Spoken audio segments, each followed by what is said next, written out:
जमानत या जिसे हम बेल भी कहते हैं, ये शब्द हम सबने सुना है ना? कभी फिल्मों में, कभी न्यूज़ में, हर जगह। पर क्या हम वाकई जानते हैं कि इसका असली मतलब क्या है? क्या ये सिर्फ जेल से बाहर आने का एक टिकट है? जी नहीं, ये उससे कहीं ज़्यादा है। यह हमारी पूरी न्याय प्रणाली की एक बहुत ही ज़रूरी बुनियाद है। तो आज चलिए इस कॉन्सेप्ट को ज़रा आसान भाषा में समझते हैं और देखते हैं कि भारत में बेल का सिस्टम आखिर काम कैसे करता है। शुरुआत करते हैं जस्टिस वी.आर. कृष्णा अय्यर के इस बहुत ही पावरफुल कोट से। ये कहते हैं कि बेल का मुद्दा सिर्फ एक इंसान की आज़ादी का नहीं, बल्कि न्याय, समाज की सुरक्षा और तो और सरकारी खजाने पर पड़ने वाले बोझ का भी है। मतलब ये एक बहुत ही नाजुक बैलेंसिंग एक्ट है। सोचिए, एक तरफ है किसी इंसान की आज़ादी और दूसरी तरफ है पूरे समाज की सेफ्टी। जमानत इन दोनों के बीच एक संतुलन बनाने की कोशिश है। तो आखिर ये संतुलन है क्या? देखिए, जमानत का पूरा कॉन्सेप्ट एक बुनियादी दुविधा को सुलझाने के लिए ही बना है। एक तरफ तो पुलिस के पास ये पावर है कि वो किसी को गिरफ्तार करके उसकी आज़ादी छीन सकती है, लेकिन दूसरी तरफ हमारा कानून कहता है कि कोई भी व्यक्ति तब तक बेगुनाह है जब तक उस पर जुर्म साबित ना हो जाए। तो अब सवाल ये उठता है कि क्या किया जाए? जमानत बस इसी मुश्किल सवाल का एक जवाब है। तो फिर चलिए एकदम साफ साफ बात करते हैं कि बेल का असली मकसद क्या है। और हाँ, इससे जुड़ी कुछ बहुत बड़ी गलतफहमियां हैं, उन्हें भी दूर करना जरूरी है। जमानत शब्द जो है वो एक पुराने फ्रेंच शब्द बिलेयर से आया है, जिसका मतलब होता है देना या सौंपना, और यही इसका सार है। जमानत असल में एक तरह की गारंटी है, एक भरोसा दिलाना कि हाँ, जब भी कोर्ट बुलाएगी आरोपी हाजिर होगा। ये बस कानूनी हिरासत से एक अस्थायी रिहाई है, ये सजा बिल्कुल नहीं है।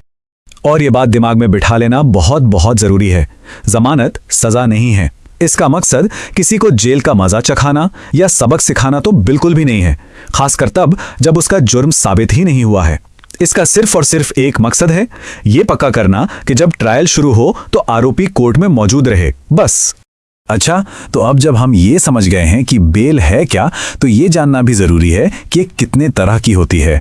भारत का कानून अलग अलग सिचुएशन के लिए अलग अलग तरह की बेल का प्रावधान करता है।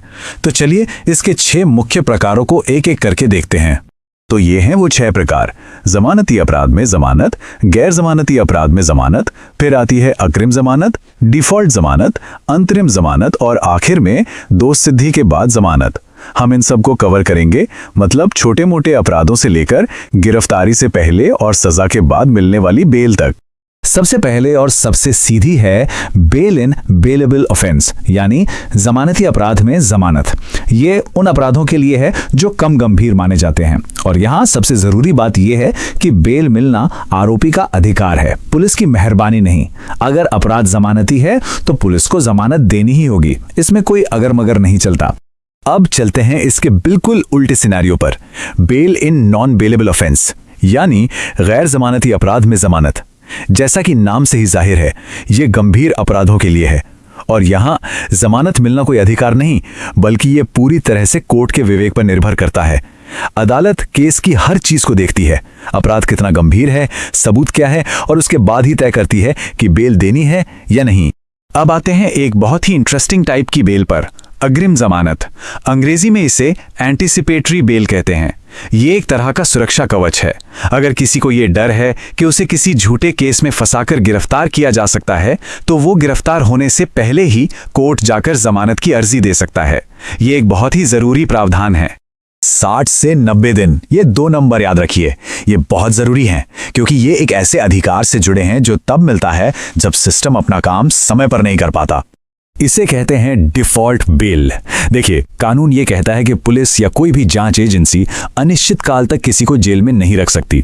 अगर वो अपराध के हिसाब से 60 या 90 दिनों के अंदर अपनी जांच पूरी करके चार्जशीट फाइल नहीं कर पाते, तो ये आरोपी का कानूनी हक बन जाता है कि उसे जमानत पर रिहा किया जाए। ये एक तरह से जांच एजेंसियों पर समय पर काम करने का दबाव भी बनाता है। 5वें नंबर पर है अंतरिम बेल। अंतरिम का मतलब ही है थोड़े समय के लिए। तो ये एक शॉर्ट टर्म टेम्पररी बेल है। मान लीजिए किसी की रेगुलर या एंटीसिपेटरी बेल की अर्जी कोर्ट में पेंडिंग है और उस पर फैसला आने में वक्त लग रहा है, तो कोर्ट उस बीच की अवधि के लिए ये अंतरिम बेल दे सकती है, ताकि तब तक व्यक्ति की आज़ादी बनी रहे। और हमारी लिस्ट में आखिरी है बेल आफ्टर कन्विक्शन, यानी सजा होने के बाद जमानत। अब ये सुनने में थोड़ा अजीब लग सकता है ना? लेकिन सोचिए, अगर निचली अदालत ने किसी को दोषी ठहराया और उस व्यक्ति ने फैसले के खिलाफ ऊपरी अदालत में अपील की है, तो जब तक उस अपील पर फाइनल फैसला नहीं आ जाता, तब तक ऊपरी अदालत उसे जमानत पर बाहर रहने की इजाजत दे सकती है। तो हमने बेल के अलग अलग प्रकार तो देख लिए, लेकिन सिक्के का दूसरा पहलू भी है। सवाल यह है कि क्या एक बार बेल मिल गई तो मतलब आजादी पक्की? जी नहीं, कुछ खास सूरतों में बेल को रद्द भी किया जा सकता है।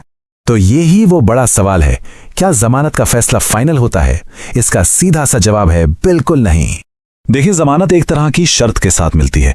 ये एक भरोसा होता है कि जिसे रिहा किया जा रहा है वो अपनी आज़ादी का गलत इस्तेमाल नहीं करेगा। अगर वो व्यक्ति जमानत पर बाहर आकर फिर से कोई अपराध करता है या जांच में दखल देता है, सबूतों से छेड़छाड़ करता है, गवाहों को डराता धमकाता है या देश छोड़कर भागने की कोशिश करता है, तो कोर्ट उसकी जमानत को रद्द करके उसे वापस जेल भेज सकती है।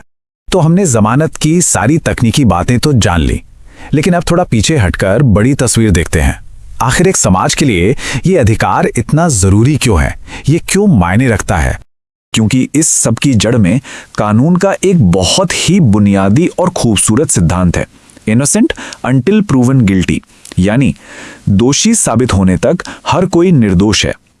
जमानत का पूरा ढांचा इसी एक लाइन पर खड़ा है। ये पक्का करता है कि किसी को सजा उसके जुर्म साबित होने के बाद मिले, पहले